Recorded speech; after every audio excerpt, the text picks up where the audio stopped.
For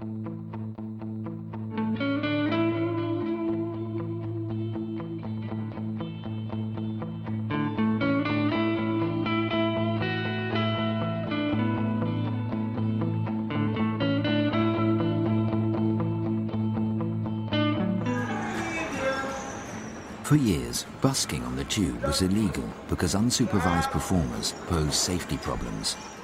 Musicians were regularly moved on and could be fined up to £200. Stay away, please. If you don't come back, I won't have to come back for you. So all you gotta do is to stay away. No, just stay away, please. Please give us a break. But surveys of tube customers showed that 80% wanted to hear good music as they travelled on the underground network. So LU supported bylaw changes and devised a scheme to allow buskers to perform legally at stations. For the first time ever, buskers have been able to entertain commuters without having to play a cat and mouse game with underground staff or the police.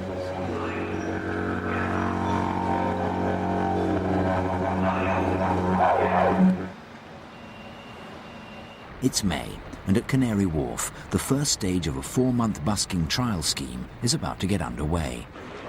In true pop idol style, buskers have been invited to audition for their licences. The scheme is being sponsored by a drinks company and run by Pamela Stevenson Promotions and Automatic Management. Bob Morris is overseeing the auditions. What we've always planned is to bring in fresh new talent.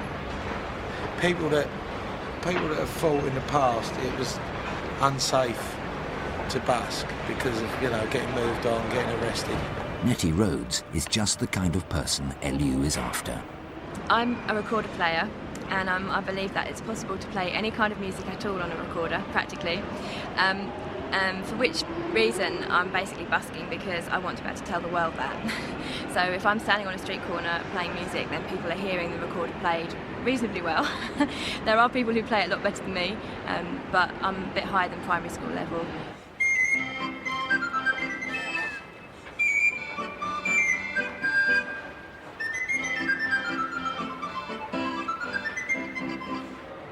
"45-year-old John Fitter is a professional busker. I shouldn't be nervous.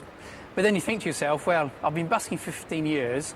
If I fail, I'm going to think to myself, oh, gosh, I'm not quite as good as I first thought, or first hoped I'd be. And also, what else? How am I going to earn a living now? It means I'll have to go back to regular employment.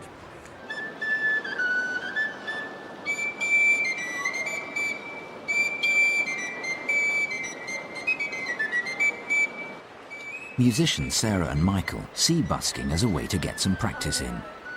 We just want to be heard, really, and also it's like a rehearsal as well. It's sort of hopefully a bit of a paid rehearsal instead of just practicing indoors. We can, play outside and get heard.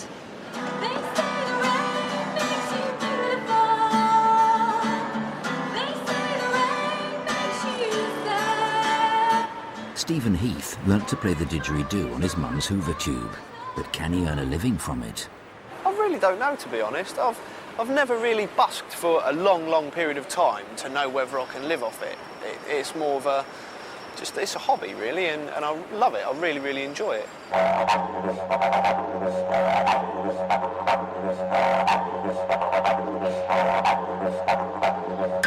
The auditions have attracted a mixture of novices and experienced buskers.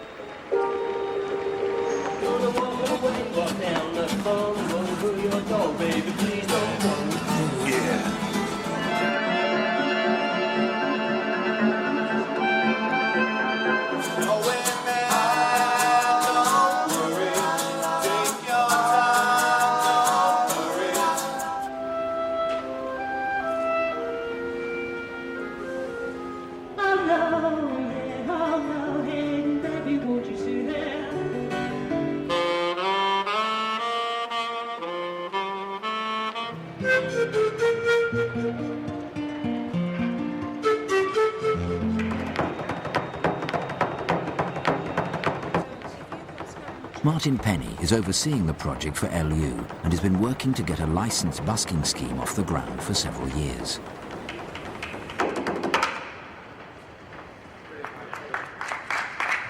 It's a very emotive project because there's been a history of conflict between the staff and buskers, because we have obviously, it has been a legal practice and we have sort of chased them out in the past.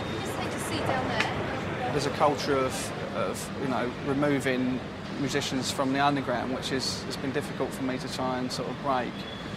If it works out, it could be all right, yeah. Just leave me alone, it'll be fine, man, you know.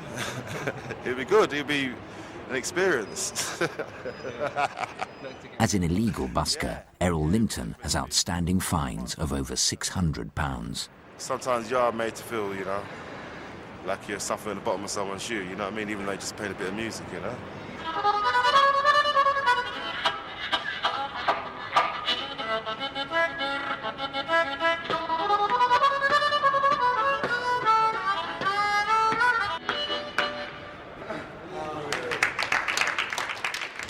Alison Gavin has never performed in public before. I feel incredibly nervous about this audition, actually. I have only auditioned once before for a band and they didn't like me. So, yes, it makes me very nervous.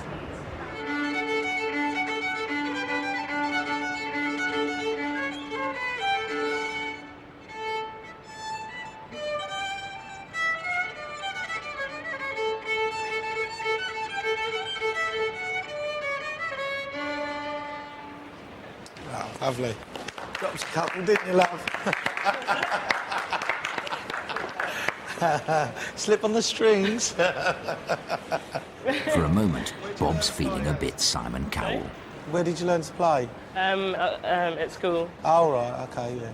What, was your teacher deaf, or...? Oh, I was only joking. I was only joking.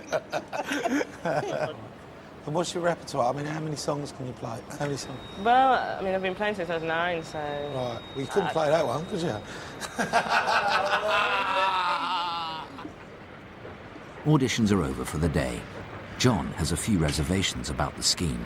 My biggest worry is that with this new system, maybe people think, oh, the buskers, they're licensed, there's sponsorship, they're doing all right, and maybe I'll get less money. Stephen's main concern is his performance. I did feel nervous in the end, and my mouth just totally dried up and I couldn't get anything out. So I kept on, like, going silent and had to keep, like, stopping and starting. So, but I don't know whether they know what didgeridoo sounds like to know that I did that, really. LU has designated 12 stations for legalised busking. Musicians can book a 2-hour slot on one of 25 pitches. John has been licensed and is at Piccadilly Circus.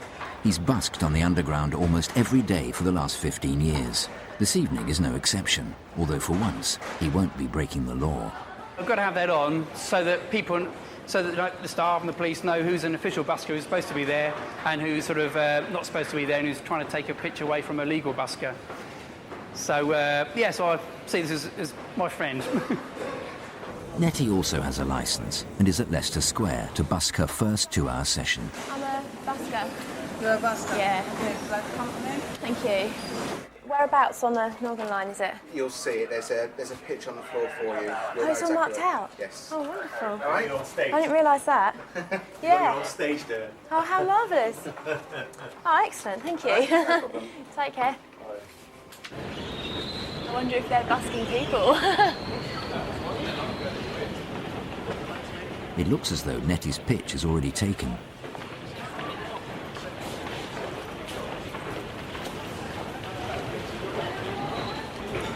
Hello.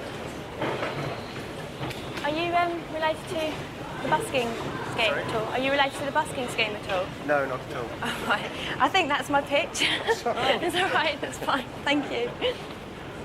Is it pitch 1, is it? Stephen's pitch is at South Kensington, a tourist honeypot. 6 to 8. So I'm not sure about that, you know what I mean? I'm not sure if that's a good time. But I suppose you don't know until you've tried it out, really. So you've got to do that. Aha, right. Opera singer Angelina Kalahari auditioned at Canary Wharf weeks ago, and now she's back to busk. One problem all buskers face is encouraging the public to part with their cash. Nettie's experience of busking at Covent Garden Market could prove invaluable. If I need any start-up money, some start. You put a couple of pounds into your collecting box or hat before you start, and it's a psychological trick because if people walk past and they think that you've no money in your hat, then they might think that you're no good. Instead of making their own judgment, they kind of decide that you're no good because you've got no money so far, so they don't put anything in. However, if you let your hat overflow with too much money, the opposite can happen. And people think, oh, she's got loads of money, so I won't bother putting it in. And what you want is that happy balance in the middle between, oh, she's good, and, oh, she's got loads of money already. It's my idea is to encourage people to put that denomination in. It doesn't work. Not always, but sometimes it does. A lot of the time it does. Because they see that and they think, oh, that's what everyone else gives. It's psychological, I suppose. Well, I'm hoping it is anyway.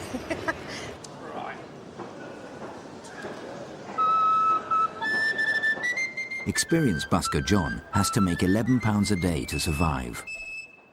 Will being licensed affect his earnings? And how will Tube customers react to the newcomers' performances?